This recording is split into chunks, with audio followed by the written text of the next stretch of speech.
You are experiencing the Knuckleheads of Liberty podcast. It is January 22nd, 2025, and welcome to the Knuckleheads of Liberty, where we're bringing the people and the organizations fighting for liberty around the country and in your region. We had a guest cancel on us at the last minute, so we are doing a show on the Trump inauguration today, which is actually great timing because we definitely wanted to talk about this. Leon, it looks like I lost you. So, okay, there you are. That's going to be the focus of our show tonight is what we should expect from Trump presidency this time around, especially based upon the inauguration speech he gave. And so we're going to walk through quite a bit of that and talk about the implications of some of the things he's said. We'll also talk a little bit about the outgoing administration as well. And finally, we have something kind of funny at the end for KNP, for Knucklehead Noise Patrol. So we will get to that at the end.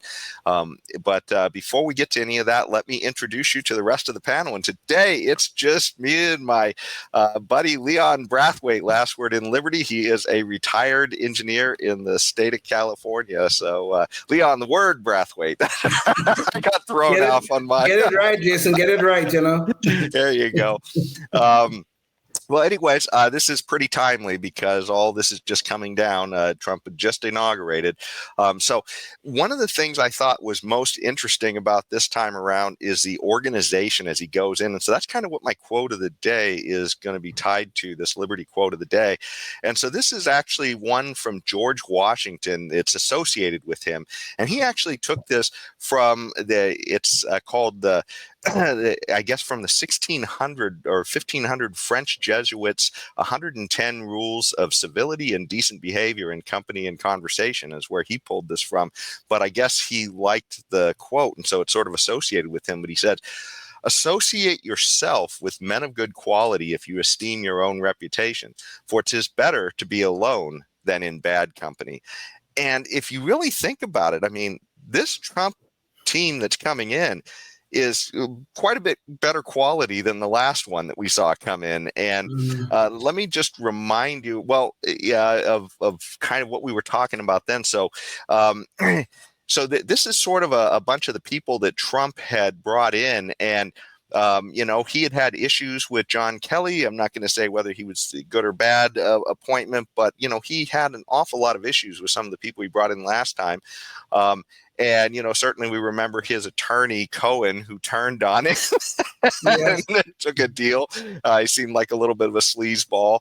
John Bolton. Even though Cohen was never in the Trump government, administration, I should say. Sure.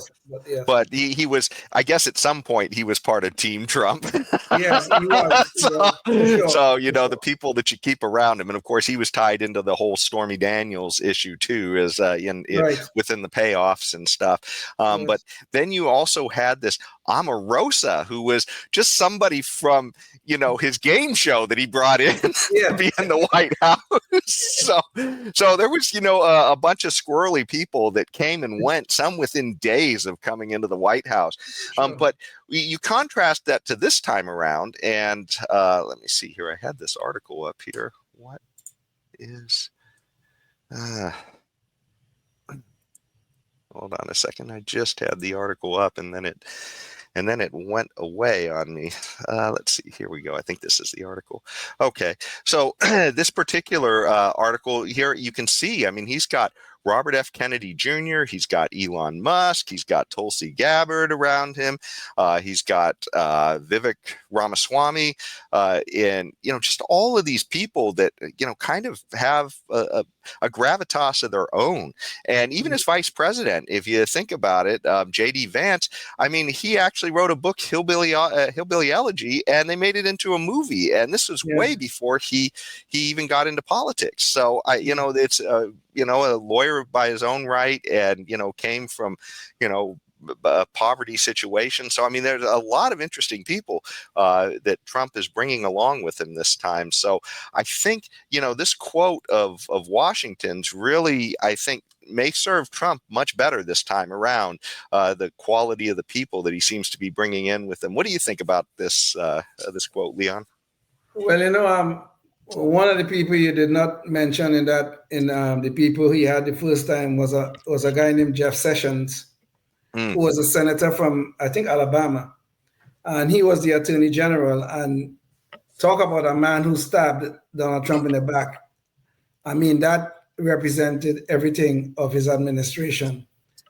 I think if I have to say that Trump made, even though I still think overall the economy was good and he did some good things while he was president the first time, I think Trump made some critical mistakes with the people he surrounded himself with. He really did some very, very critical mistakes because the whole lawfare thing was beginning under his first administration, and Jeff Sessions recused himself from one of the most critical things, which was the Russia investigation, and he just left Donald Trump out to dry. He never told Trump that he was going to recuse himself from these things or any such thing. But Trump found out after he was nominated and confirmed by the Senate. So I mean, the quote here by George Washington is very appropriate. Trump surrounded himself by some very, very bad people. I mean, I don't want to say bad in terms of criminal conduct or anything like that. Bad in the sense that a lot of these people did not agree with his agenda, and they showed that throughout the 4 years that he was president. However, even though I was very upset about the 2020 elections, not because Trump lost the election, but how he lost it. And to this day, I'm not convinced that he actually lost it. But I think that 4 years that Trump had away from the presidency is going to make him a much better president this time. He's getting very good people, I think, around him. His Secretary of State was just confirmed, Marco Rubio, a man who I like very much in terms of his philosophical understanding of governance of a nation like ours. He put in trying to get Pam Bondi at the Justice Department. You have Tulsi Gabbard, who is going to be the director of national intelligence. I think he's putting some very good people in place who will make him look better than the first group did. And what I do hope, though, is that with all these good people that he's putting around him, I want to see accountability to those people who are around him and their associates who put this country through sheer hell. But I think getting good people will make a much better president this time than it did the first.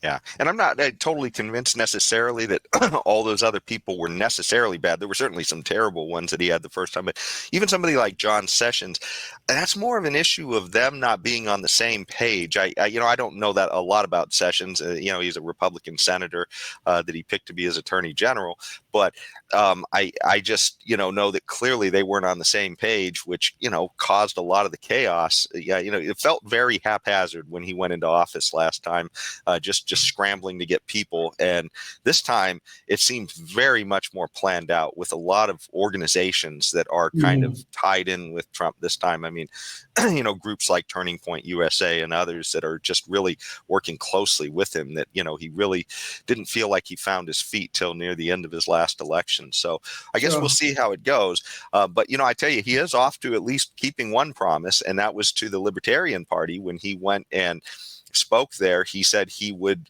pardon Ross Ulbricht. That was one of the demands the Libertarians made. He made a promise there, and that was one of the first things he did when when Trump came into office, is to pardon Ross Ulbricht, who was somebody who had been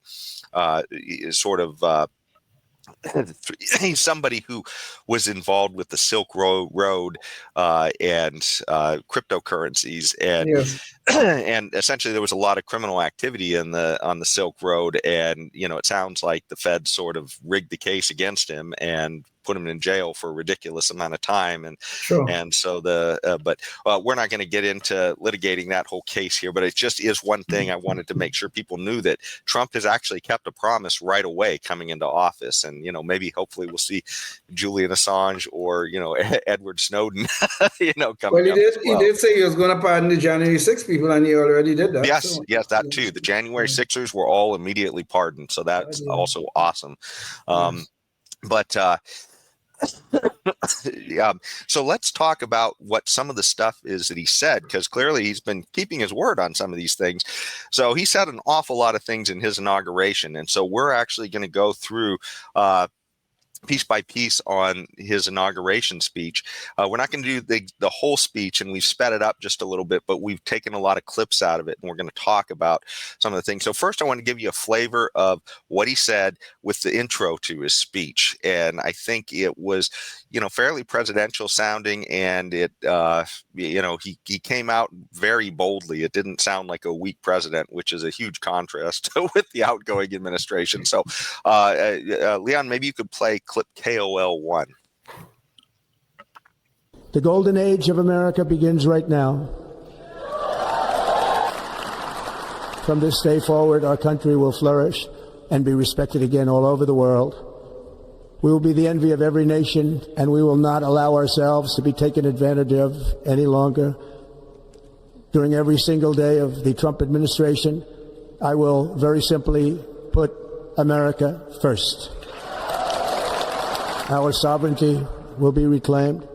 Our safety will be restored. The scales of justice will be rebalanced. The vicious, violent, and unfair weaponization of the Justice Department and our government will end. So that was a big chunk of his intro right there that you heard. And he sounded very confident and, convincing. What did you think, Leon? Well, I saw most of the speech. I didn't see all of it. As a matter of fact, I didn't even see that introduction because I got into it when he was probably a quarter way into the entire speech itself.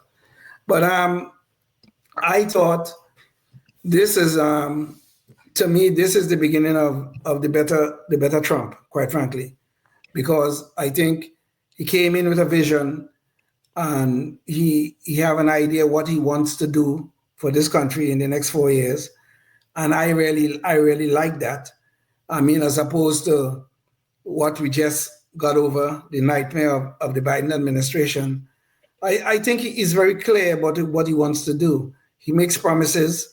He exaggerates a lot. I don't particularly like that, but I think he has a very clear vision, and I think it will be great for.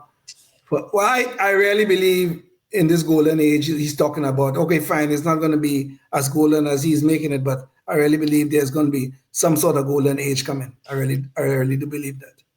Well, it felt like we needed a shot of optimism, especially after 4 years of Biden, and I think we got that out of the introduction of his speech. So I was happy to hear that. Now, one of the things when we talk about the optimism from leaving the Biden administration is the failings that I think a lot of us were seeing that caused Trump to get elected this time around. Sure. And he goes into that too in the speech. And so we have a quick summary of some of that. So Leon, can you play KOL 2? As we gather today, our government confronts a crisis of trust. For many years, a radical and corrupt establishment has extracted power and wealth from our citizens while the pillars of our society lay broken and seemingly in complete disrepair. We now have a government that cannot manage even a simple crisis at home, while at the same time stumbling into a continuing catalog of catastrophic events abroad. It fails to protect our magnificent, law-abiding American citizens, but provides sanctuary and protection for dangerous criminals, many from prisons and mental institutions that have illegally entered our country from all over the world. We have a government that has given unlimited funding to the defense of foreign borders, but refuses to defend American borders or, more importantly, its own people. Our country can no longer deliver basic services in times of emergency. We have a public health system that does not deliver in times of disaster, yet more money is spent on it than any country anywhere in the world. and we have an education system that teaches our children to be ashamed of themselves in many cases, to hate our country. From this moment on, America's decline is over. I love the way he ended that, because I think we've seen a lot of these problems with our current government, and when he says America's decline is over, it's fine. I mean, I would much rather, I would love to have a libertarian in there, but if we're going to have anybody else, he really, sounded inspiring when he said Yes. that, and so hats off to him. He's calling out a lot of the problems that he's seeing, and I really liked hearing that. So, what did you think about it? Well, I thought that I have a great bias towards the issues concerning the border, and I believe if we don't have control of our own sovereignty, which is the border is a demarcation of our sovereignty. If we don't have control of our sovereignty, in the sense that we cannot control who comes into our country, into our sovereignty, if we don't have that, we don't have a country. And this country is a great land. It has a potential to be greater, I should say. But we cannot allow this unchecked invasion into our land. And I think Trump campaigned on this, and based upon his words at his inauguration and his actions so far, I think we're going to get our sovereignty back. There are a lot of things that we will need to correct, obviously. These people have to go back to where they came from. I fully believe that. Leon, let me short circuit you there just a little bit, because the very next clip we're going to go to is the executive orders. He starts talking about executive orders, and that's literally the first one he's talking about, what he's going to do, and it's on immigration. So before you kind of wind up on your immigration thoughts, let's hear what Trump specifically said he's going to do, and then you can work that into your comments as well. So Absolutely. That's KOL 3. Today, I will sign a series of historic executive orders. With these actions, we will begin the complete restoration of America and the revolution of common sense. It's all about common sense. First, I will declare a national emergency at our southern border. All illegal entry will immediately be halted, and we will begin the process of returning millions and millions of criminal aliens back to the places from which they came. We will reinstate my Remain in Mexico policy. I will end the practice of catch and release. And I will send troops to the southern border to repel the disastrous invasion of our country. Under the orders I signed today, we will also be designating the cartels as foreign terrorist organizations. Yeah, he also went on to talk about trying to clean up criminal gangs as well that are coming from out of the country that have found some homes in some of these sanctuary cities. So,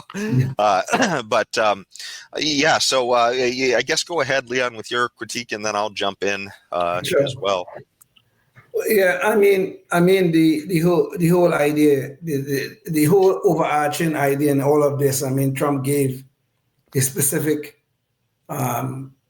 policies that he will institute, but the overarching idea in all of this was the reclaiming of our sovereignty, because this place that we call the United States of America is the sovereignty of all of us combined. Whether it's the land that you own, Jason, the land that I own, or even a public building, a so-called public building, it's taxpayers pay for those buildings. So when you combine it all, it's our sovereignty. And we should decide who walks in here and who do not.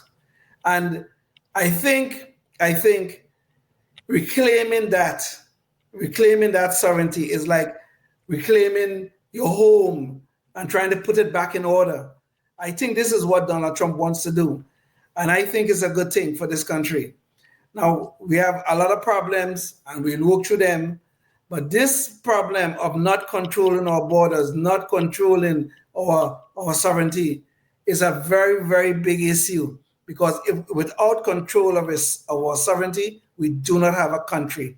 And I think it's vitally important what he's trying to do and what you have already started. I mean, Tom Holman have already talking about how many people they've arrested so far and how many, some of them going to be immediately deported. Some have to go before a judge and all that kind of stuff and things like that.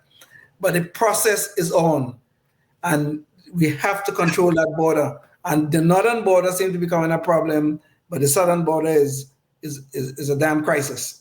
So I think he's on the right track where that is concerned. It was a promise he made during the campaign, and I think it's a promise he's about to keep. Yeah, and this is a problem that has been long in the making, but it's been on steroids through the Biden administration, just absolutely amplified because of the messaging that Democrats have changed, over the last 10 years. It used to be that Democrats were, I guess you might say, sensible socialists, if there is such a thing. And in that sense, people like what is it? Bernie Sanders and others are on record saying that, look, we can't have this open migration because it drives down workers' wages, is what they would say. And of course they've all changed their tune to say, hey, we're gonna offer free stuff and bring as many people in. I mean, if you remember, they had, what was that? The presidential primary, I think, when they were running against Trump back in 2019, 2020. And all of the Democrats were asked, would you support free health care for all migrants? And they all raised their hand. They said they all deserve it.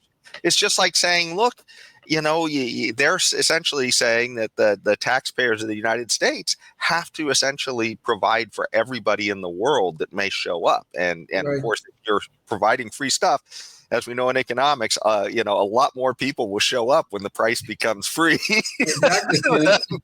So, but this is something that we've seen with, from the libertarian perspective. I think we would much prefer to have more open borders. But as Milton Friedman showed us, he said, look, you can either have a welfare state or you can have open borders, but you can't have both.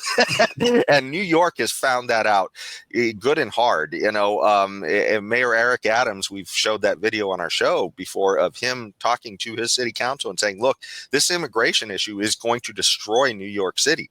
And they are spending, I believe, in the billions in just, I think New York City itself has spent over $1 billion, I think, on migrants since all this has come in, with free hotels, free food cards, free all kinds of stuff, free services, right? And so they found out good and hard that you can't, this isn't the immigration of 100 years ago where people are showing up for a job and an opportunity. This is immigration where it's been spiked with socialism and saying, hey, free stuff. So yeah, kind of crazy. It's just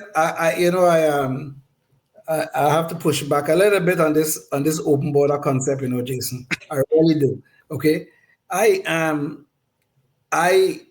cannot see how there are any conditions under which the whole concept of open borders can exist, because especially when you're dealing with a situation as we are dealing here in the United States, we are talking about people living at levels that are below the poverty level here in the United States. And here we have the United States, the richest or one of the richest countries in the world. People will always want to migrate into the United States. They will always want that, okay? Even if we did not have a welfare state, they will still want to. And the other thing too, we will never get rid of a welfare state as long as we have these dirty politicians running our country. They will always looking to buy votes, which is exactly what they're doing right now.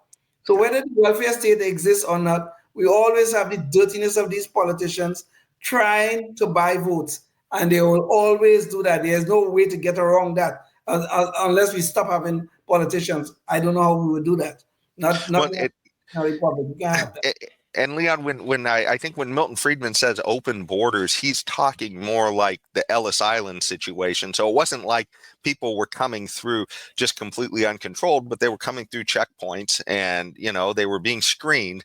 And the idea was, hey, look, most of these people, they were coming for work, and the country was better off for those people coming at that time. So the problem that we currently have now is I think government was essentially this big back then. Today, it's like bigger than the screen can show.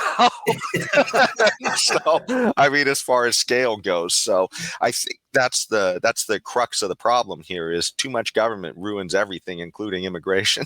Well, I mean, if we are discussing some version of legal migration, okay, I mean, even though Ellis Island was, people were coming and at random, shall we say, but they were coming into checkpoints, they were being screened to some extent, and then let into the country. If we are talking some aspect of legal migration, I'm all for that. Okay, I'm an immigrant myself. Okay, but I don't want anything that resembles what's happening, anything close to what's happening at the southern border and to some extent at the northern border. No, I don't want that at all. Yeah. And I think a lot of libertarians probably, I'm not every libertarian, obviously there's a wide variety of libertarians, but I think a lot of them are probably close to the Milton Friedman idea, and therefore it's a little more looks like Ellis Island and just, be relatively open, but not, with handouts, with more like hand ups. So, and it's not really even hand ups, it's cooperation. I mean, people showing up to do jobs that people want them to do, or, Sure. So, yeah. So anyways, oh, by the way, there was one other aspect of this that he didn't talk about in this, but I think he signed an executive order right away, and that was to end birthright citizenship, which is going to be a hot potato. And that in itself is, for the background, for any listeners who aren't worried, birthright citizenship, essentially you're born here. It doesn't matter what the status of your parents are. You're considered a citizen at that point. Yes. And almost no other country in the world has that. And the only reason we have that is because it was a way to deal with the slavery situation when we freed the slaves after the Civil War. There were some people then who just wanted to deport the people who had been slaves. And the issue was, hey, no, these people have a right to be here. They have a right to be citizens. And so by just saying, well, they were born here. So it seemed like a simple solution at the time. But hey, if you're watching on public access, you're going to have to catch the rest of this discussion online. And boy, have we got a lot of stuff, including the External Revenue Service that we're going to talk about. It's something that sounds a little scary. So, but we got a whole bunch more to talk about. So come check us out online and catch the rest of the show there. But getting back to the immigration thing, that was a problem or a solution to the slavery problem. And this is a problem with short-sighted planners, right? They saw that as a short-term fix for a problem that was a big problem back then. And now they didn't really think it through, and they have a migration system that's completely different than most of the rest of the world, where it just says, hey, you're born here, you automatically get the rights to citizenship, which means the social safety net as well. So yeah. Well, that executive order that Trump signed, I am not sure he has the authority to end birthright citizenship, even though because it's in the Constitution, but there's a clause in there about the jurisdiction, about being under the jurisdiction of the United States. That clause is what is going to become contentious as to whether illegal aliens are under, they're here illegally. Are they truly under the jurisdiction of the United States? If they're here illegally and hiding, running around the country, hiding and blah, blah, blah, whatever it is they do. So that is the issue about this jurisdiction. That is where this jurisdiction issue is going to come up. And there are some scholars who say that their children cannot be American citizens because of that jurisdiction issue. And there are some saying they can be. So the Supreme Court will have to rule on it. But I'm sure that Trump's signature could not by itself end birthright citizenship. I think it's a good thing overall because the discussion, because it's going to elevate it to the Supreme Court pretty fast, and Yes. Right out of the gate, he's putting that on the front burner, and it really is an issue that needs to be discussed because it really is a nonsensical, citizenship policy. So It is. It yeah. is. China has a very active thing that they do where they send people here to have they even have a word for it. Well, I know there's what do they call it? Citizenship tourism or whatever they call tourism, that. yeah, citizenship tourism or baby tourism or some kind of stuff and things like that, where they send people here, pregnant women here, they have their kids here, and then they go back. And 18 years down the road, the kids claiming their citizenship here in the United States. But is their loyalty here? We don't know. Okay, that's the question. So so anyway, these are all things I guess the Supreme Court will have to. Well, they can't do anything about the people who claim citizenship under the Constitution, under the constitutional clause as it is now interpreted. But anything going forward after the rule, if they rule the other way, well, then it will stop, I guess.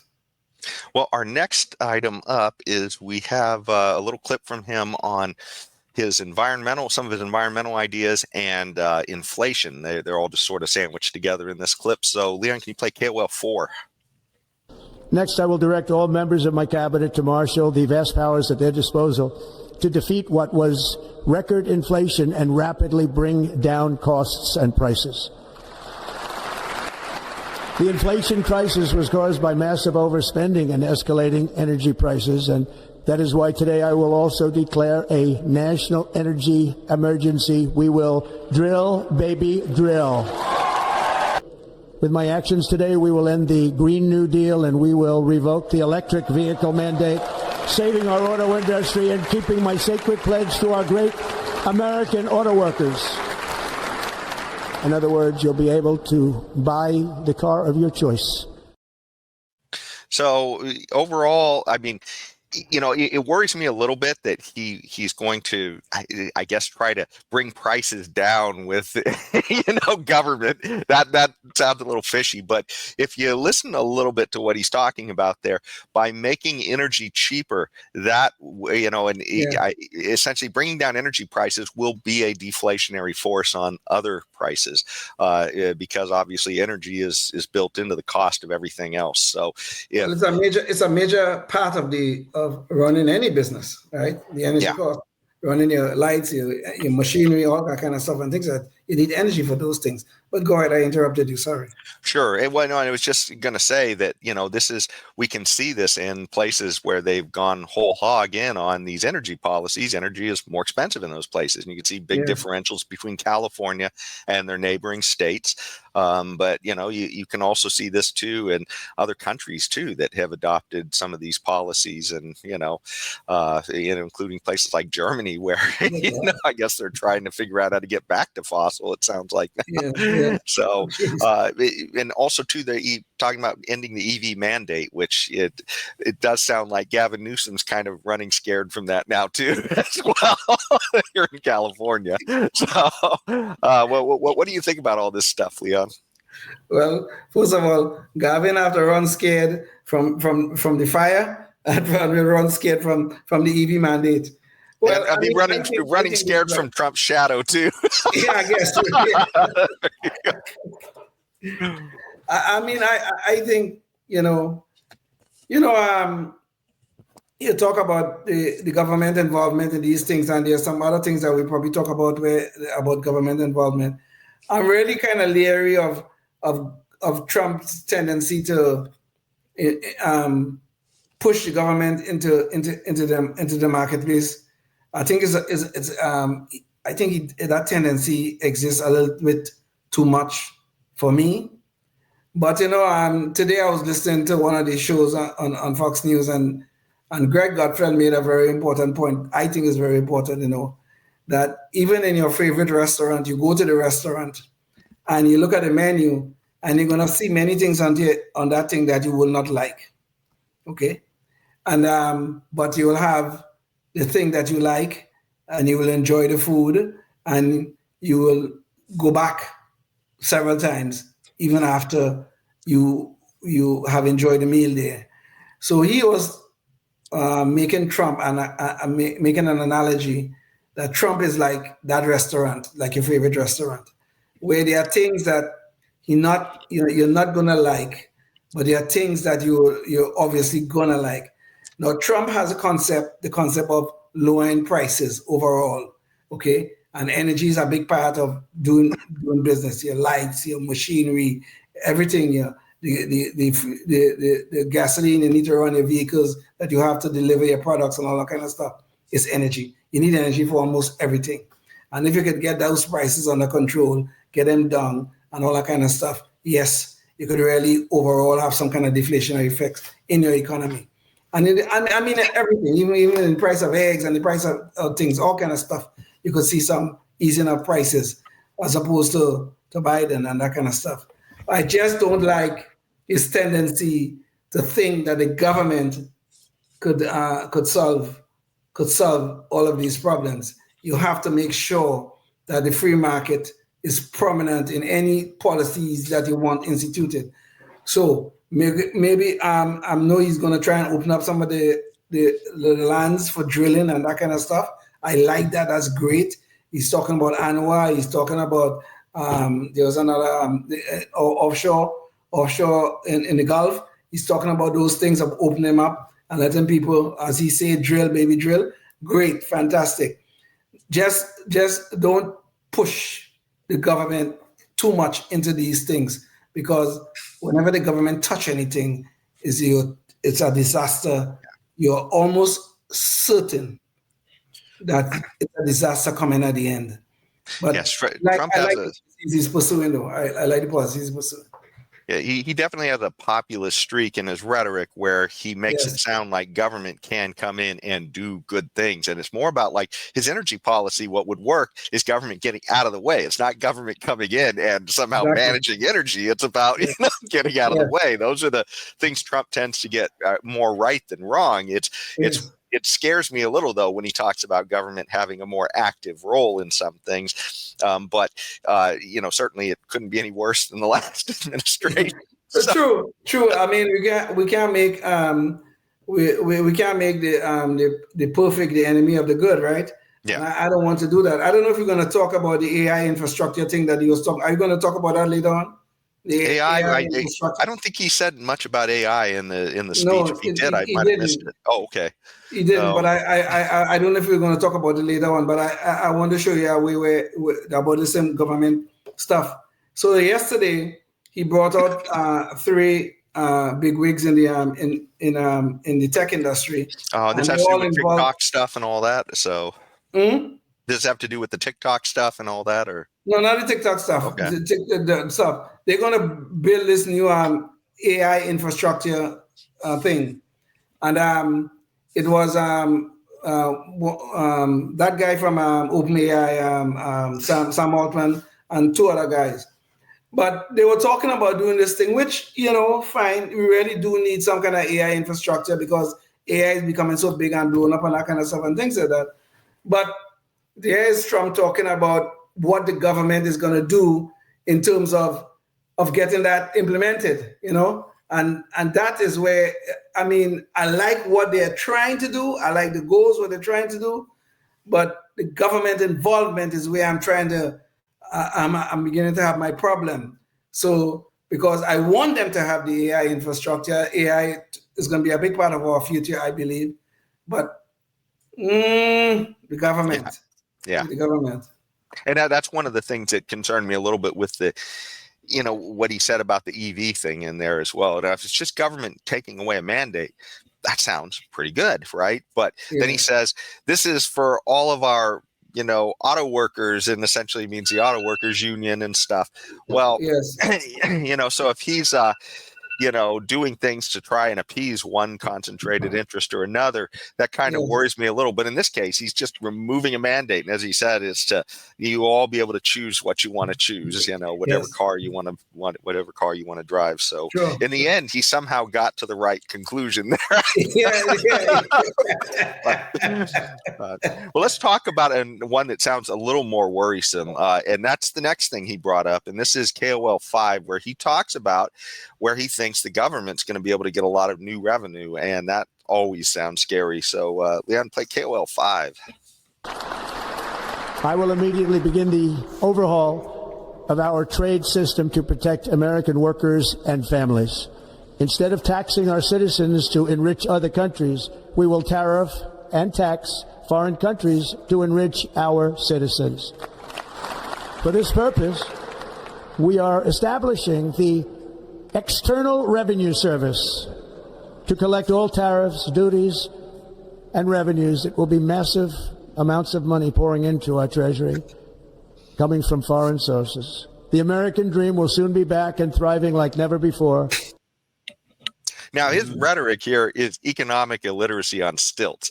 Okay, so now that said, how it plays out, if it's trade policy used as a club to try and get more free trade, maybe it will play out well in the end. But at least what he's talking about, the rhetoric, and if people are listening to him and believing what he says, it's nuts. The idea of saying, hey, don't worry, we'll just tax the companies you want to buy from overseas and that'll pay for everything. Well, this is as dumb as the argument that Democrats always give about taxing corporations, right? Exactly. I mean, you have to pay for stuff from a corporation, and if it costs them more to deliver you stuff, it's a tax on you in the end, right? And Reagan was very clear on this, so with the public, and unfortunately, Trump is not very clear on this, or at least he's clearly giving the wrong message. Anyway.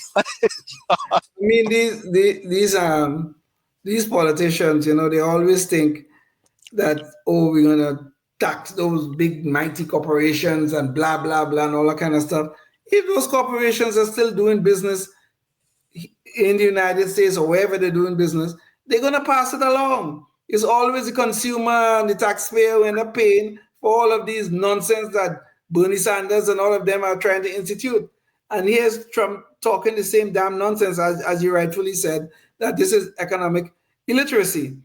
And the thing that I've been hearing about this and I've been reading about this is that Trump is trying to use this whole threat of tariffs as a negotiating position for those foreign countries to open up their markets and allow more American investments and more American products to go overseas, and that will bring tax revenues back to the United States, blah, blah, blah. Okay, if that is kind of his strategy, even though I don't like the whole concept of tariffs and all that kind of stuff, if that is what he's trying to do, uses as some kind of negotiating position, okay, maybe fine. Maybe it might work out in the end. That would be fine. But this thing about creating this external revenue service as opposed to the internal revenue service, this is 6 of one, half a dozen of the other.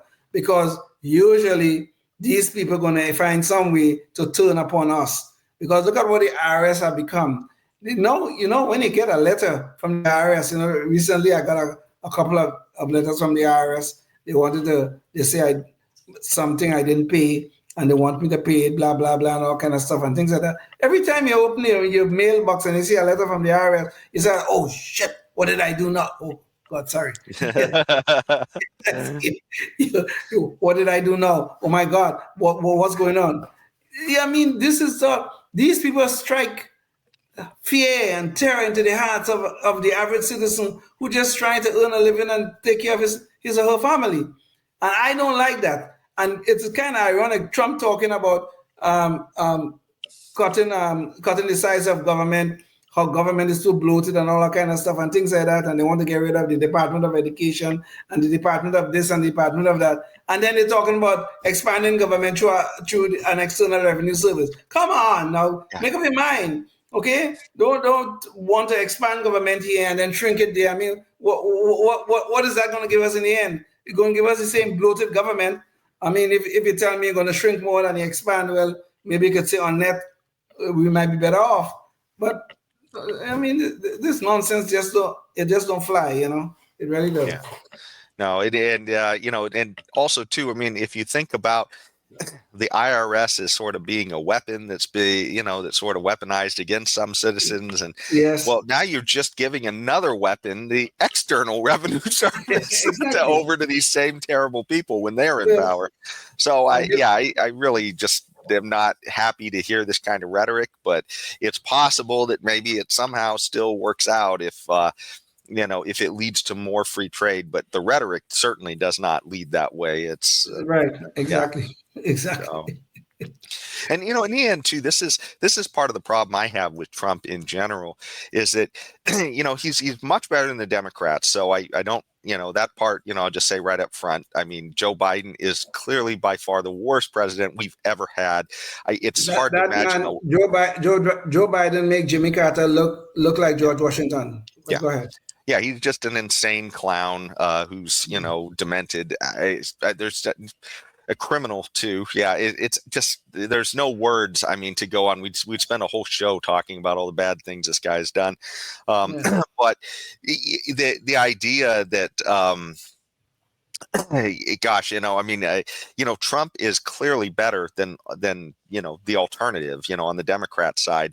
But that said, if the people who are following him get the wrong message from his rhetoric, in the end, even if Trump takes us in a better direction than Biden, we're still going to wind up lost in the wilderness at some point. That pendulum will swing back in the other direction if we don't have the true answers, I guess, that are really leading to the real North Star that you want to head towards, right? Right. That's not, unfortunately, that language isn't going to stick, right? I mean, because after Trump, then if they hear some Democrats say, hey, yeah, let's tax businesses from overseas. Well, why not? They just play clips of Trump saying it. And I guess if you're a Trump supporter, you'll just go right along with it. Right. So that's the problem I have with his loose rhetoric on some of this stuff. I mean, I know Trump is a businessman. He have always talked about that and that kind of stuff. And he think he could negotiate anything. So I am just hoping and praying that these things he's talking about, some of these economic illiterate things that he's speaking about, I just hope and pray these are just negotiating positions on his part. I hope we don't get to the point of where we are implementing some of these things. I really hope not. Well, let's get to the next item that he had, and these actually start to take us back in a little bit more positive direction, where he talks about Doge and free speech. So, Leon, can you play KOL 6? My administration will establish the brand new Department of Government Efficiency.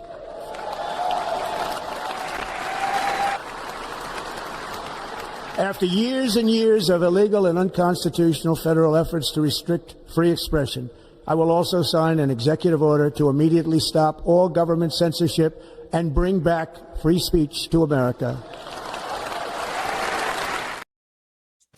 Well, that certainly sounds good. The free speech part.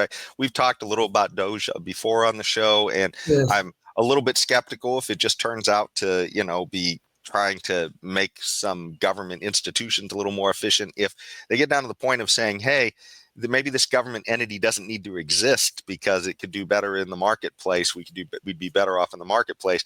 That's a great thing. But if it just winds up Doge is like, hey, let's buy a few less tanks this year and a few less paper towels for this entity and stuff like that. That's going to be temporary at best and hardly any different than any of the other inspector general's offices that are already out there. So, but the free speech thing, I mean, he has some credibility on that side of things. He really does. Especially with Elon Musk at his side, who bought Twitter and have really transformed Twitter into X. And X, I think, is almost like a beacon of free speech. I like what Elon Musk is doing there. And Elon Musk, of course, is heading up, now that Ramaswamy have left, he's now heading up this Doge. And they are promising to cut $2 trillion from the budget. Over, I guess it's going to be 2 trillion cut over 10 years or what. I don't know exactly what's the time frame on that, but they're promising to cut actual cuts, not these fake cuts we always have in Washington. They are promising actual cuts of $2 trillion from the budget. Now, I think that's a steep hill to climb, and I'm sure there'll be a lot of resistance to it, especially from the Democrats. But I like where they claim to be going, so I have to give them some time to see if they could put it into actual practice, implement it as stated, and I hope they do. I wish them all the luck in the world. Well, the rhetoric's good. It really needs to get to the point of, like, Ron Paul talking about, hey, this doesn't need to be in the government forum. Like, for instance, a Department of Education at the federal level. What's the point? Right. I mean, they're just sending money so that it can be centrally planned from the federal level. Well, guess what? There's different needs in different regions. Why on earth do we have one federal entity that winds up pushing all kinds of crazy stuff? Like, now it's like forcing, women to have to compete against men in sports, just all kinds of nutty things. So, let's just get rid of things like the Department of Education and, let the locals deal with that. And better yet, school choice, if we could get to that. But you could get to that, sure. I think they should get rid of the Department of Energy also. I mean, probably you could keep the information data collection part of it, like EIA. Maybe you could keep that, but most of the Department of Energy don't do crack. Mm-hmm. So except get in the way. well, true, they do get in the way. So, they use a lot of energy to go nowhere. So anyway, we can save the energy. We can save the energy. Yes, exactly, by shutting off their lights. Yes. So let's talk about the next one. It is KOL7, and it is weaponized justice system. So let's hear what Trump had to say on that. Never again will the immense power of the state be weaponized to persecute political opponents, something I know something about. We will not allow that to happen. It will not happen again. Under my leadership, we will restore fair, equal, and impartial justice under the constitutional rule of law. And we are going to bring law and order back to our cities. So I no bones with him on that. Sounded good. Clearly, we've seen the justice system weaponized by the Biden administration against their opponents, especially Trump. It's absolutely insane to hear these Democrats talk about how Trump is, a convicted felon when the stuff he's been charged with is absolutely insane.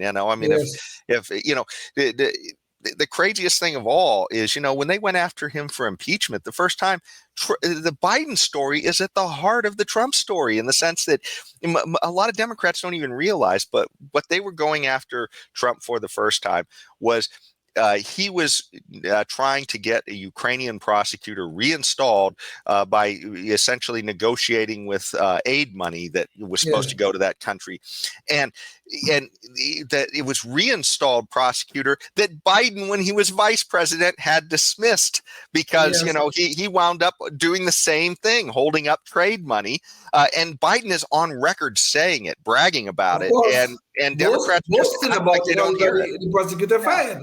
And it had to do with the prosecutor who was investigating Burisma, which was the company his son worked at, and was getting paid over $1 million a year, I believe, for. In Biden, Hunter Biden has even admitted he had no knowledge of that industry. He had really no knowledge of Ukraine.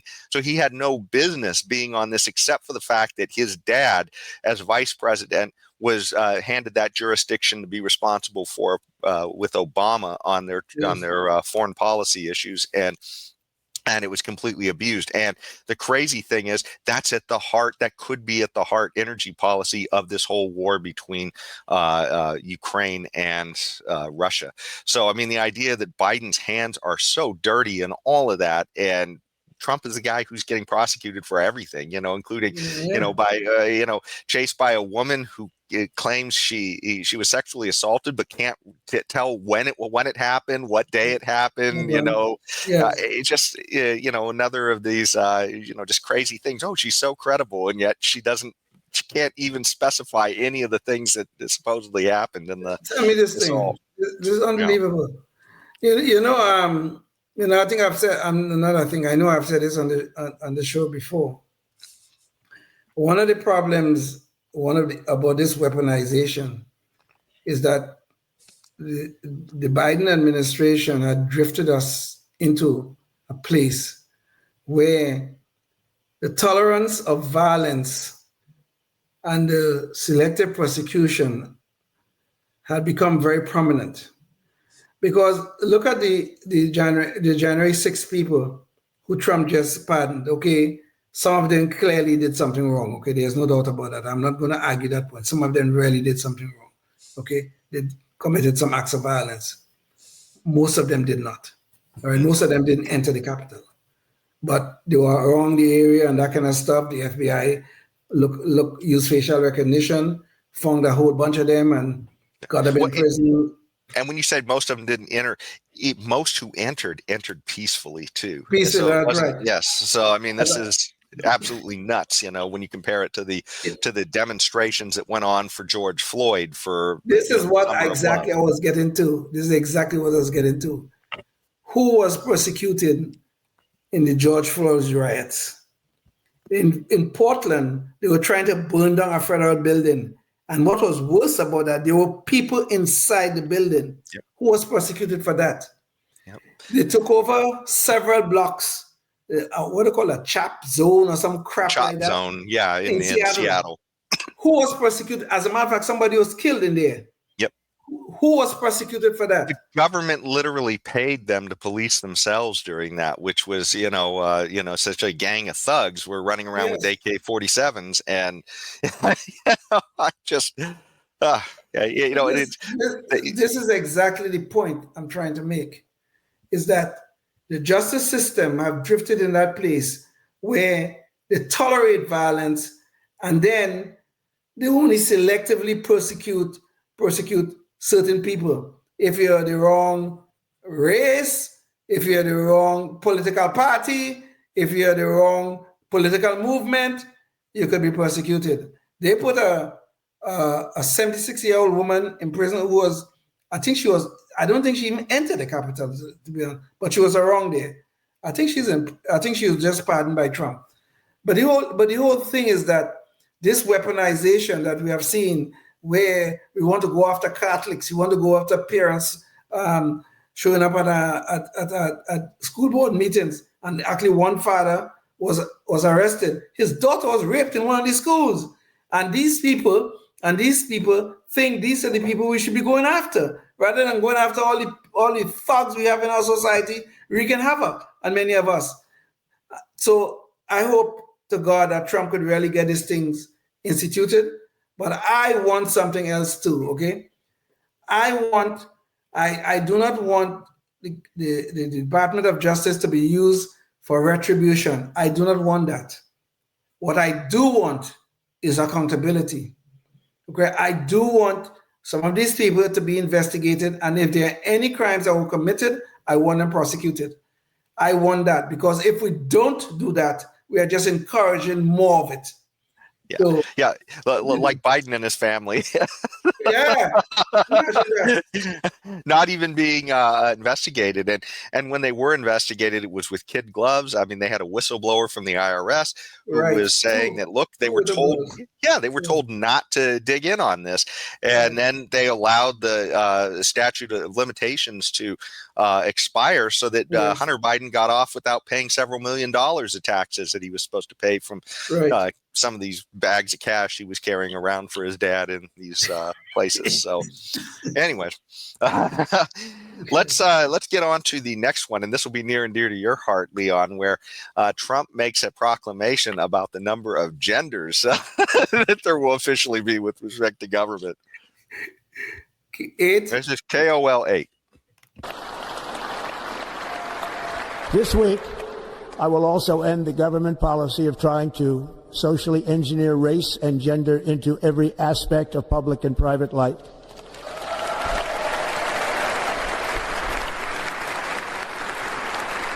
We will forge a society that is colorblind and merit-based. As of today, it will henceforth be the official policy of the United States government that there are only two genders, male and female.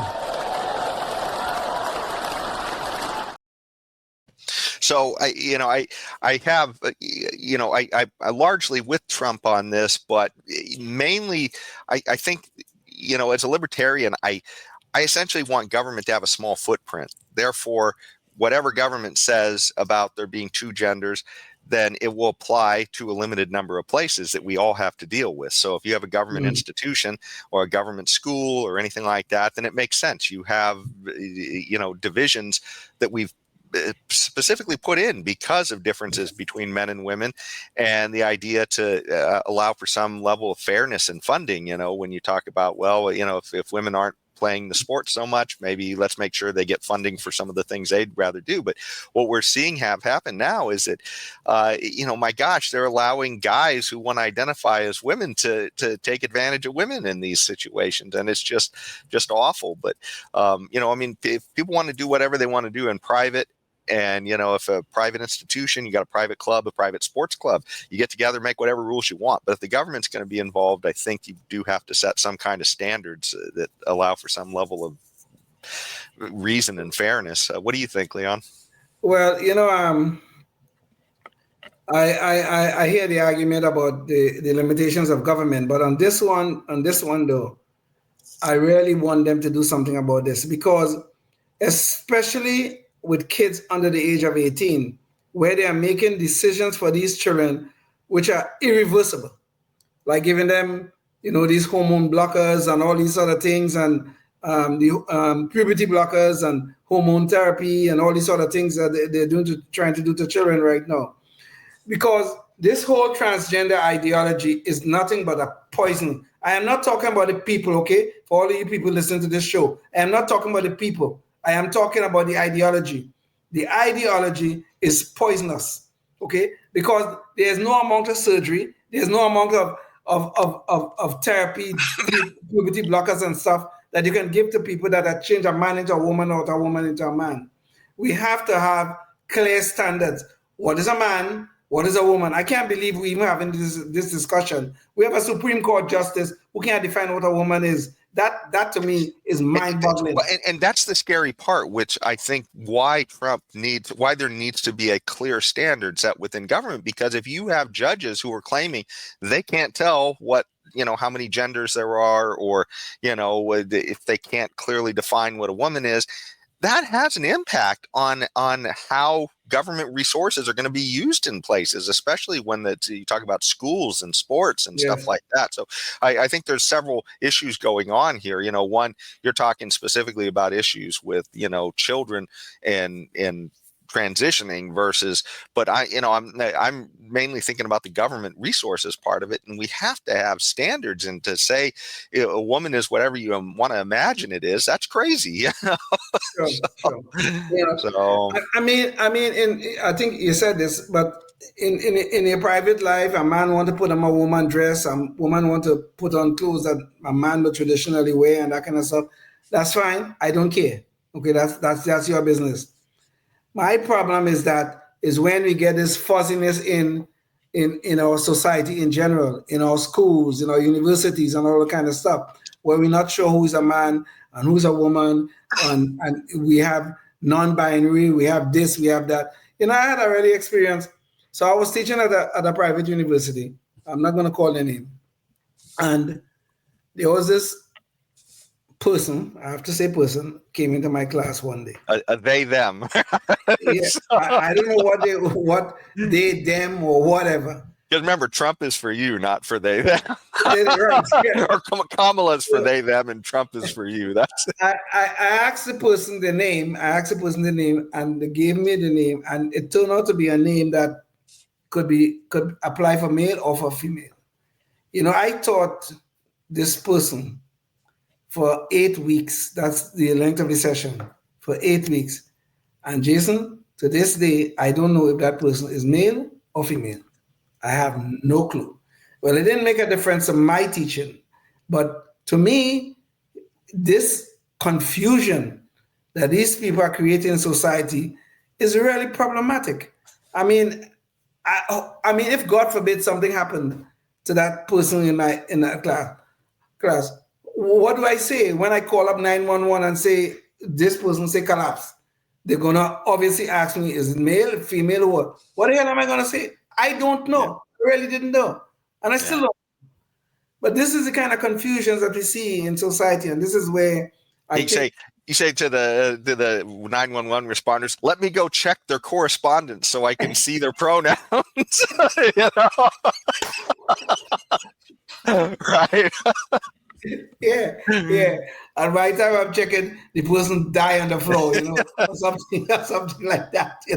This is the kind of problems that we have. So I've always wondered, So when these people go to the doctor, what do they tell? Supposing like a transgender woman goes to the doctor, what the hell do they tell the doctor? Do they tell the doctor they are a woman? I Yeah, mean, this is some confusion. I mean, if it's a personal decision, in somebody's private life, I have no problem. But it's the right? it's Yeah, I it's the agree. issue with government, having to get involved, and this is part of the double-edged sword too, because it certainly sounds good that Trump is setting these standards in sort of sounds like a more rational way. The male and female. And we're not going to condemn the majority to have to live by the reality of 1% or something like that of whatever Yes. their view of reality is. But but that said, it does make you worry because we just went through an administration where it was the reverse, where the government was forcing it the other way, right? And Exactly. telling Yeah. everybody to honor the reality that 1% perceive over the other 99%, which is Like, just kind of right. nuts. So Yes. Yes. And if you say anything that contradicts their reality, we are yeah. suddenly transphobic. I mean, this Yeah. is madness. But this is why, This is from the madness. libertarian position, I just want to keep government as small as possible. So then this problem, it doesn't become systemic, right? I mean, if government has its foot into everything, then if government gets it wrong, it's like literally advising all kids the wrong way, right? It's telling all Sure. kids, hey, you may not be what you think you are, Sure. right? and suddenly they've confused every kid instead of letting just a few parents and kids have some confusion on their own, but not putting that into every family. And that's kind of what's happening right now, which is why I think we're having so many problems with this. But anyways, What? Just in a personal, when I was growing up, well, I'm not going to say the word on the on the show, but we have people. We had many. No, three boys that I can think about. That I grew up with, who like I would say have more feminine qualities, right? And we used to call them a certain name. I'm not going to say the name, but we were terrible as children. But all three of them grew up, married, had kids, have kids, and that kind of stuff. And but I'm betting you, if those three guys were living today and they were going through the public schools as we were at that time, some teacher would have been ready to transition them to their true identity and all this kind of nonsense, and probably mess up their lives. yeah. Okay? That's And probably what have happened. and we're in a situation with the schools where the schools struggle to be competent just to teach reading, writing, and arithmetic, right? Yeah. And yet, to imagine that these teachers are therefore going to be a sensible force in kids figuring out their their genders and stuff. Yeah. Yes. Could you Yeah, imagine that? Could yeah. you Well, imagine why that? don't you get the 3 R's first and show us Yeah. you can do a good job with that before you start playing psychologist too. But anyways, let's get on to the next thing, and this is the military, and that's kind of a kind of a tough nut to scratch, because obviously it's something where even most libertarians realize we probably need a military, but most of us think it does way too much. Let's hear what Trump has to say on that. KOL 9. This week, I will reinstate any service members who were unjustly expelled from our military for objecting to the COVID vaccine mandate with full back pay. And I will sign an order to stop our warriors from being subjected to radical political theories and social experiments while on duty. It's going to end immediately. Our armed forces will be freed to focus on their sole mission, defeating America's enemies. Like in 2017, we will again build the strongest military the world has ever seen. We will measure our success not only by the battles we win, but also by the wars that we end, and perhaps most importantly, the wars we never get into. Well, I love the fact that he's talking about wars that we end and never get into. That's the best part of it, and also talking about too, not wokeifying the military, and forcing them to take mystery injections and everything else. So most of that sounded pretty positive. Although I do think we spend an awful lot on the military, so I certainly am hoping that that's not in the cards. But what do you think, Leon? What did you get out of that? Well, the wokeness of the military, I really have always had a problem with. I think Trump's choice to head the Pentagon, Pete Hegseth, I think is a good choice. And I think we need to get the bloat out of the military. All the wokeness, all the DEI, all of that have to go. And I think they have to spend their time, their efforts on defending our great land. I know that that you and I have a disagreement on this about the projection of the overseas. I do believe it's on net. And notice I said net. They are a force for good overall. Because certainly not Biden's net. Certainly not Biden's net. You say on net. Biden's net has been pretty terrible. Yeah, okay, that's true. That may be true. But anywhere in the world that there are disasters, even though this is not part of our core mission, it is the U.S. military that can go there and provide the 3 M's: men, money, and machinery. Okay, even though I guess I really should say men and women, because they're serving there and doing good work. Women I'm talking about. But I like what Trump is saying there. I mean, if we could get all the woke nonsense out of there and focus on our mission, which is to be prepared, be always prepared to fight and win wars when called upon. I'm all for that. Yeah, being called to fight and defend, fight defensive wars, absolutely. I just feel like quite a few of them, it's really questionable who the aggressor is. But I don't know only about defensive wars, not Jason. I really don't know about that. Okay? And I think well, I did want to bring in the next one because I think that plays right into this one. So these two are related. Okay. And it when he said that we're going to have less wars and, the wars that we don't fight, and then hear the rhetoric that he has on the new Gulf of America. That's KOL 10.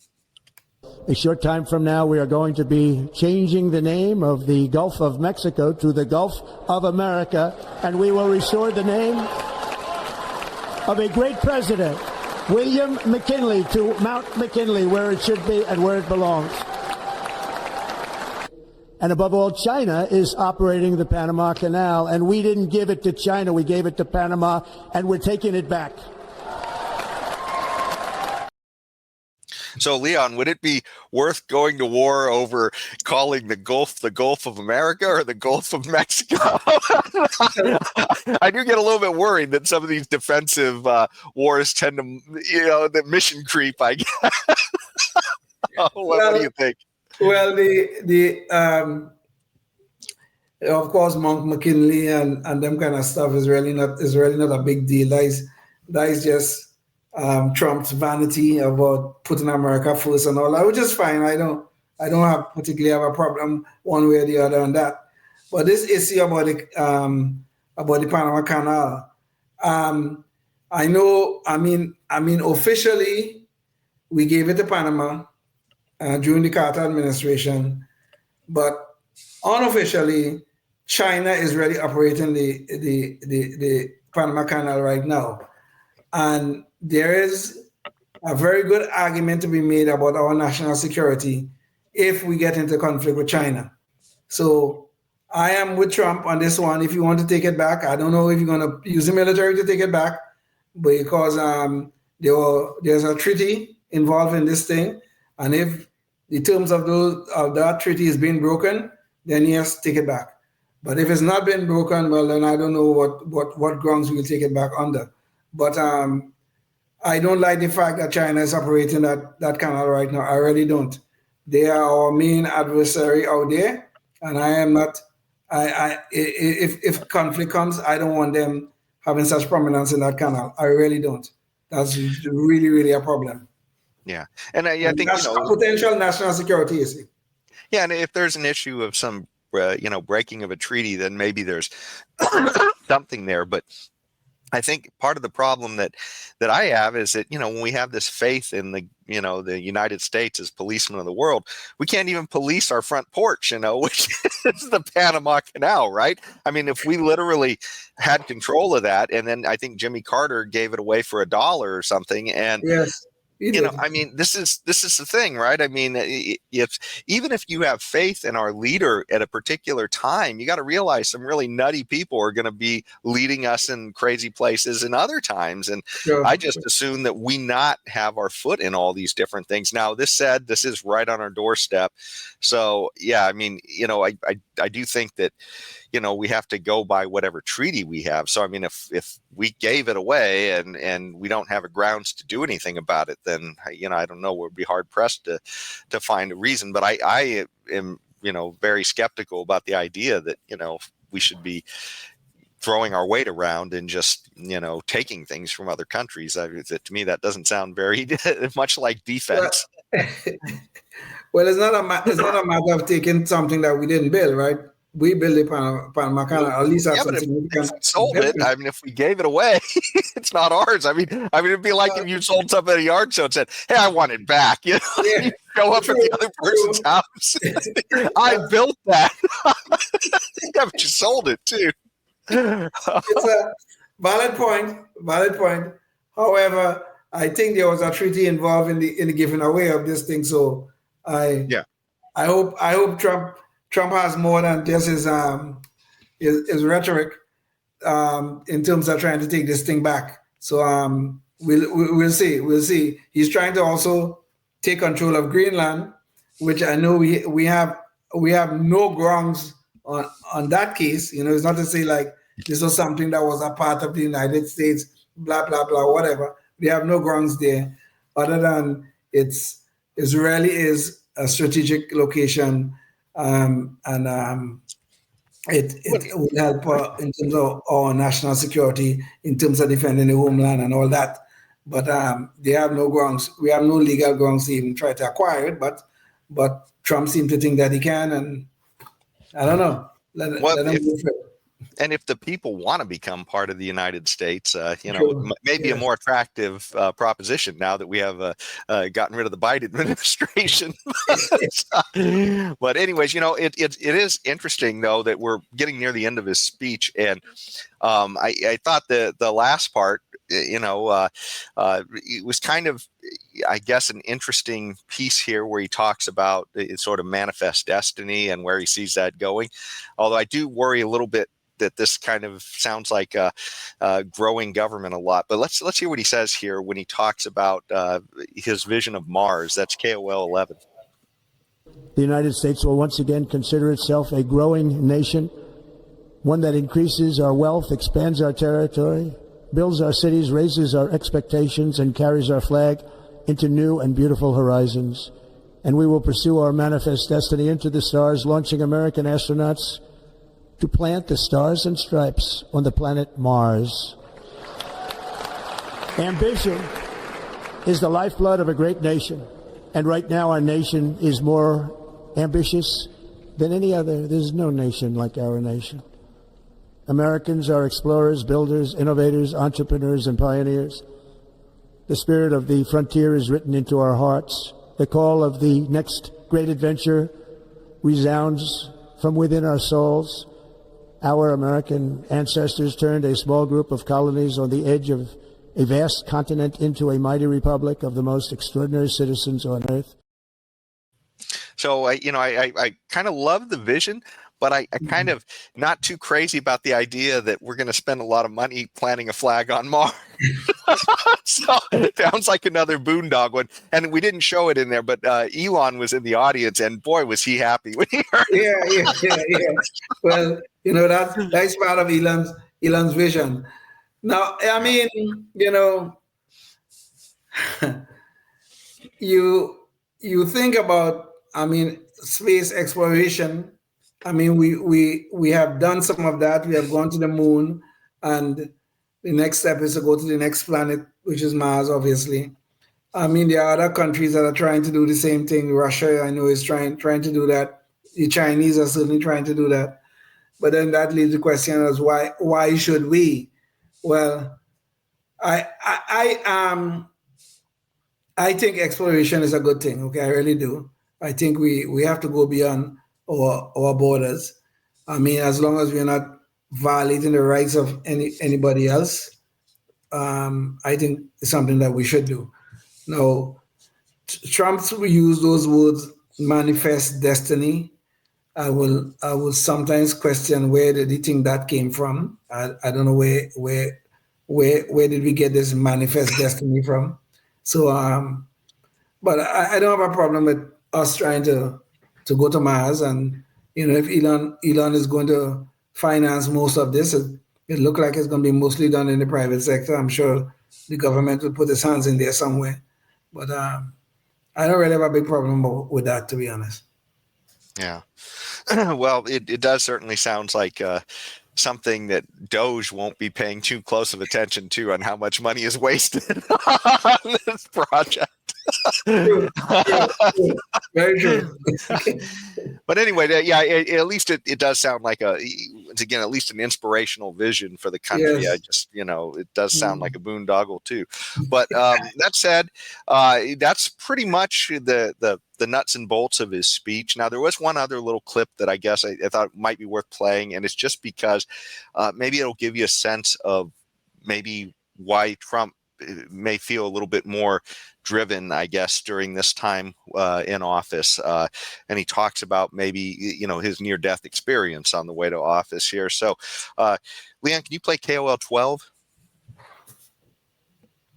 Over the past 8 years, I have been tested and challenged more than any president in our 250-year history, and I've learned a lot along the way. The journey to reclaim our republic has not been an easy one, that I can tell you. Those who wish to stop our cause have tried to take my freedom and indeed to take my life. Just a few months ago in a beautiful Pennsylvania field, an assassin's bullet ripped through my ear. But I felt then, and believe even more so now, that my life was saved for a reason. I was saved by God to make America great again. So that's his vision, and certainly that might near-death experience might really focus somebody in their mission. One thing I didn't care for was the rhetoric when he said that he's been challenged more than any other president in history, and I think the guy that we talked about right at the beginning of the show, George Washington, might beg to differ. But I mean, after all, they were literally fighting for their lives in that war. If they had lost it, they probably would have been executed. So not only George Washington, I think Abraham Lincoln could make the same claim, and he ended up being assassinated. So there's some people who've had some rough roads. Although I completely, this is the thing with Trump when he exaggerates. There is a kernel of truth. I mean, they put him through the worst gauntlet of governmental abuse than any president has gone through.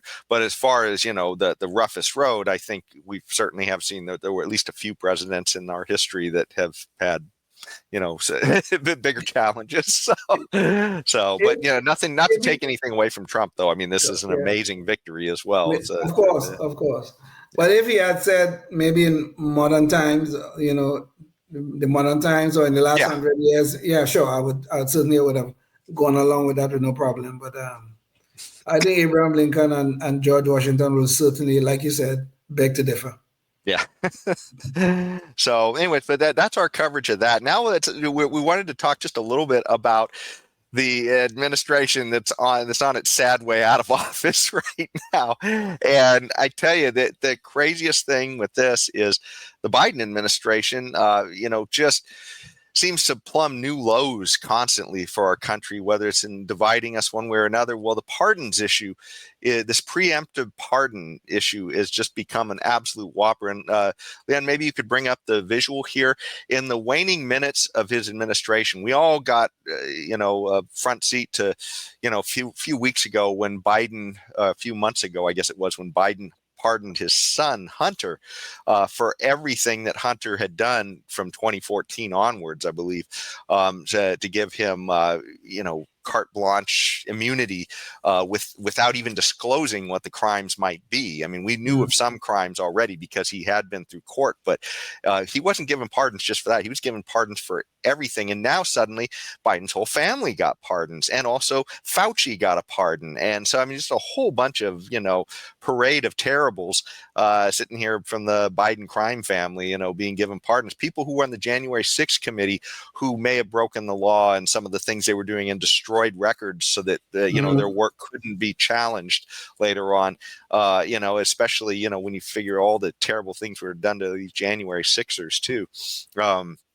Boy, I tell you, this is just nuts. But we actually have a video saying what Biden actually thinks of this as well. Because back in 2020, Biden was asked in an interview with Jake Tapper what he thought of preemptive pardons when it was Trump that everybody was thinking might do it. And of course, Trump didn't do it, but give preemptive pardons to his family. So let's hear what Biden in his own words said about preemptive pardons. So that's that would be KOL 14, Leon. President Trump is reportedly considering a wave of preemptive pardons. Does this concern you? All these preemptive pardons? Well, it concerns me in terms of what kind of precedent it sets and how the rest of the world looks at us as a nation of laws and justice. You're not going to see in our administration that kind of approach to pardons, nor are you going to see in our administration the approach to making policy by tweets. It's just going to be a totally different way in which we approach the justice system. Totally different. He actually gave pardons to everybody, and Trump didn't. All his family members, just absolutely criminal, absolutely nuts. And to me, I think this is an absolute challenge to the constitutional integrity of our system. I mean, if you have a contract where, all men are supposed to be created equal and under the law, and here we have a system now that's being expanded by Biden, where essentially an administration now, a president, may tell people, hey, go commit a crime because guess what? I'll just pardon you for everything. You don't have to worry about it. This is literally what we're getting into at this point. A whole bunch of people were doing his bidding to go after Trump, and he just gave them all pardons. So, I mean, this is absolutely nuts to, the stuff. And to me, if this doesn't get either overturned by the Supreme Court, which may not have a leg to do it, but hopefully it'll get there and it'll get discussed, or if there is not a constitutional amendment, to me, I think the country might be done, because if, as we go forward, you're going to get worse presidents than this guy. And if that's the new norm that Biden has set for us, where, literally he says, oh, do you do anything you want because I can write you a preemptive pardon that'll cover you for everything. We don't even have to disclose what the crimes are. Exactly. The one thing that I'm hoping for, Jason, is that this thing is challenged, okay? Because just like you say, this thing sets such a dangerous precedent. To me, it's unbelievable that this could be happening in these United States of America. Because just like you say, a president now don't even have to disclose the crime. He could order the crime. He could order one of his aides to go do anything to any citizen. He don't even have to disclose that he ordered it. but he just have to issue a preemptive pardon. If down the road is ever discovered, well, too damn bad. You are pardoned. The hell with you. What happened to the rule of law? So I think what, I mean, I'm not a lawyer. I only playing one on TV right now. I think that the Trump administration has to go ahead and prosecute one of these people who Biden have preemptively pardoned. They have to go ahead and prosecute them and let them assert that in court that they are pardoned, and then it could be challenged all the way to the Supreme Court. And I hope to God the Supreme Court will say preemptive pardons are not constitutional in this republic, because if it is, you're right, we are dead as a country. We really are, because then the only thing that we'll be dependent upon is the goodwill of the President of the United States, who will be a man or woman and who will always try to protect themselves. This is horrible, beyond horrible. Yeah, because I mean, this is the thing. If a president has to at least say what the crime is that he's pardoning somebody for, then at the very least, that president can get some blowback for what he's doing, right? I mean, Yes. if the person too can at least be ostracized in life for whatever it is that they're getting a pardon for, and then there's at least transparency in that. And I'm not even saying that that's necessarily a good thing, because from a libertarian position, I'm not sure that pardons are such a great thing. But that said, if we are going to have it, it needs to be very finite and it needs to be transparent. And this idea of a completely untransparent immunity where the public doesn't even get to know what the person did, that's crazy. That is absolutely nuts. And that's like really setting off a fuse to blow up our country. It's really true. I agree totally. And I think even the wording of the pardon clause it makes it clear that this could not stand, to me at least. Like I said, I'm not a lawyer. I'm only playing one on TV here. It says the president could pardon for offenses against the United States. Okay, that suggests that there must be an offense. What we are seeing here in these pardons by Biden is that he just merely speculating that there might have been an offense. He's speculating about it. How does that become an offense against the United States? So I don't understand how this could be constitutional. I really don't. I cannot see that this could stand up to scrutiny. I just can't see it. But then I'm not a lawyer, so I hope it's challenged. I hope Kash Patel and Pam Bundy put together a good case. They'll have to find someone. They could probably use Hunter, who is already in the system, because Joe Biden pardoned him for the crimes that he already committed. Fine, it was sleazy, but he's within his authority to pardon him for those crimes. But it also said crimes that he may have committed. It also says that. So they could probably use Hunter and challenge these preemptive pardons. Or if they want to pick on Liz Cheney, which I wish they would, quite frankly, take Liz Cheney. There are a bunch of stuff that these J6 people did, including destroying evidence and hiding evidence. Liz Cheney also suborned perjury by a woman by the name of Cassidy Hutchinson. Okay, suborned perjury. So all kind of stuff are on the table for these people. So I think they have to go after it hard, let Liz Cheney go in court and say she's pardoned, and then let's challenge it all the way to the Supreme Court. Yeah. Can you imagine a world, going back to when Bush was in office and Cheney was the vice president, Dick Cheney, who is the father of Elizabeth Cheney, and the Democrats thought he was Dr. Evil of the time. They thought he was a supervillain practically. And I can't imagine a world where you would have told any Democrat back then that a Democrat president will be giving a preemptive pardon to the daughter of the person you think is Dr. Evil. Yeah. It really shows you what the Democrats have morphed into. I mean, it is a disturbing cult, to say the least. Yes. Yes. No deranged, doubt. disturbed, No doubt. yes, authoritarian, it just crazy. Well, anyways, and speaking of crazy, let's get to our Knucklehead Noise Patrol, and this has to also do with the inauguration, but it has to do with some of the parties afterwards. And there was a speech where Elon Musk got to get up and say something, and it created a big stir, I guess. So, Leon, maybe you could bring up the visual here. It's a BBC story.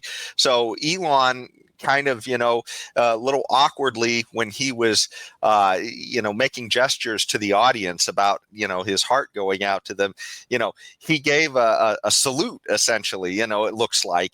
And so you can imagine what a Democrat would say to this. Obviously, they're always they've got their radar always at a high level for anything that relates to Nazis or anything else. And so obviously they saw Elon as a Nazi here. But let me first show the clip of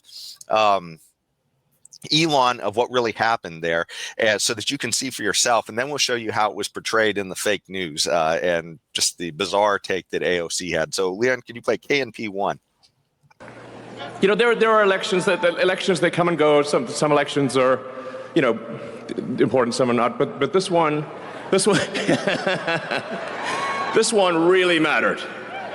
And I just want to say thank you for making it happen. Thank you.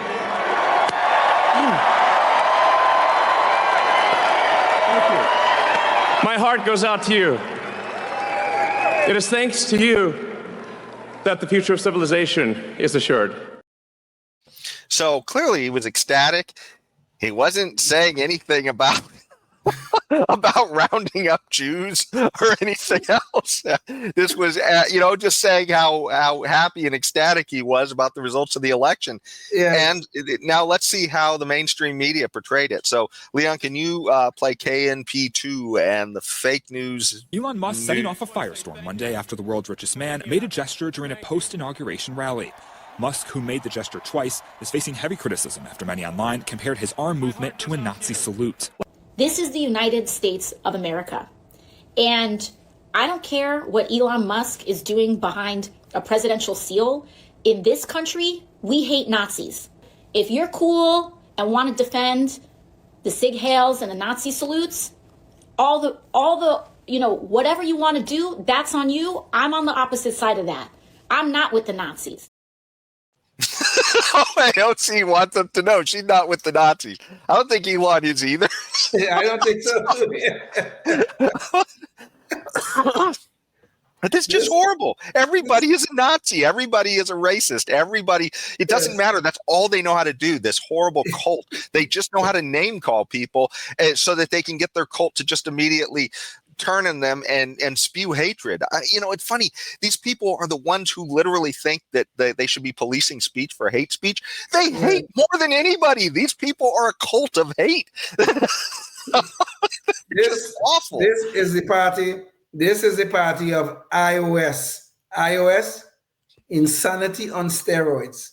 The man did the sign. He turned around, he did it again. And he said, my heart goes out to you. He was throwing his heart to the crowd, essentially, figuratively, of course. That's what he was doing. But yet, these fools like AOC and company, oh, Nazi. Yeah. I am on the other side of that. Nazi. That's all these damn people know. Isn't it odd that these same people who tell you that you have to live by their reality and know their pronouns and everything else, now suddenly they're not going to take Elon's word for whatever it is that how he lives his life and how his gestures, what they mean to him. Suddenly they're going to tell Elon what they believe that is, and then they have to be part of their truth. That's crazy. I mean, take the man's word for it. He didn't literally say anything, do anything that's like a Nazi thing here. But you want to see it that way, and you want to make everybody else live in your psychotic reality. This is just nuts. Terrible. But this is all that they do, Jason. They want us to live in their insane reality. That's what they want us to do. Everything they do, from nearly every policy that they want to support, is always to get us to live in some insane reality. And good Lord, how long? I mean, if these people don't learn anything and learn it soon, I think they're done. They're done for a while at least until they wake up to the reality of life of working people in America. Who could look at that? The man gave the sign to the crowd. He turned around, he did the same thing. And then when he turned back, he said, put his hand there again, my heart goes out to you. Does that tell you anything? Huh? Yeah. This is how insane these people are. I mean, take the man's word for it. You want us to take your word for whatever gender you claim you are. You won't take his word. Yeah, really. Yes. It's just absolutely nuts. But yeah. Anyways, I thought it was an interesting look at Trump and seeing what might be to come. There's certainly some good things and some things that make us worry a little bit as sort of liberty-minded people that he might grow government a little here or there. But I tell you, though, it is better than the last guy. In case you need a reminder, let's show KOL 13, because this is the guy that they were trying to tell us was the best ever. And here you go. Start your tape right now, because I'm about to tell you the truth. And F you if you can't handle the truth. This version of Biden, intellectually, analytically, is the best Biden ever. Not a close second. And I've known him for years. The Brzezinskis have known him for 50 years. If it weren't the truth, I wouldn't say it. Weekend at Biden. We dodged a bullet in this election. You know what is so insane about all this? Joe Scarborough used to be a halfway decent conservative. I mean, I knew about him for quite a while, and he was never hardcore conservative, but he was a decent one. And then this man got involved with that woman, Mika Brzezinski, or whatever the hell her name is. And all of a sudden, the man have just lost all his, well, I don't want to say the word, what I think he have lost, but he have lost it really good. And now he's a raging left-winger. I mean, where did this man go? Good Lord. Yeah. Well, it does show you, I mean, how absolutely fake the media is. And I tell you, the one thing I think, I've said it to you many times, but I think the biggest thing Trump did for us by becoming president the first time was he put a spotlight on the fake news, the news media. That he made they became enemies, and they showed their true cards that they can't be objective. And that was the biggest gift that Trump gave to us, is seeing the jiggering behind the curtains of the news and how unobjective a lot of this stuff actually is, and the way that they completely shade everything. So, yeah. So we have Trump to thank that for. Yeah. Thank for that. I think the Godfellow analogy is a good one. Your favorite restaurant with a menu where you're gonna find many things that you don't like, but they're still your favorite restaurant, and you still will go back there, Unfortunately, it's a government restaurant, so we're forced to take it all. So, yeah. Yeah, but still, though. But it's a better menu than the Biden restaurant. That's a horrifying menu. Turd sandwiches right and left. Different spices, same turds. I still think the analogy holds, but you're right. It's a government restaurant in Drew. Yeah. Well, I think that about wraps up the show for this time. So thanks so much for joining us. And until next time, think about what you could do in your community to try and expand liberty. Maybe there's some kind of activity or some way you could get people energized in your community to help move the ball for liberty, because as we've seen, they're definitely coming for your liberty, and we can't rely that Trump is the cure-all or the answer for all this stuff. Even though we just dodged a bullet with Biden, I mean, there's still a ton of these wackos out there that are trying to take your liberty. So stay tuned and stay free until the next one. Yes, indeed. Life liberty, and the pursuit of happiness, always and forever. Thank you for listening to the Knuckleheads of Liberty podcast. Find us on Facebook, Rumble, YouTube, your favorite podcast network, and at knuckleheadsofliberty.com.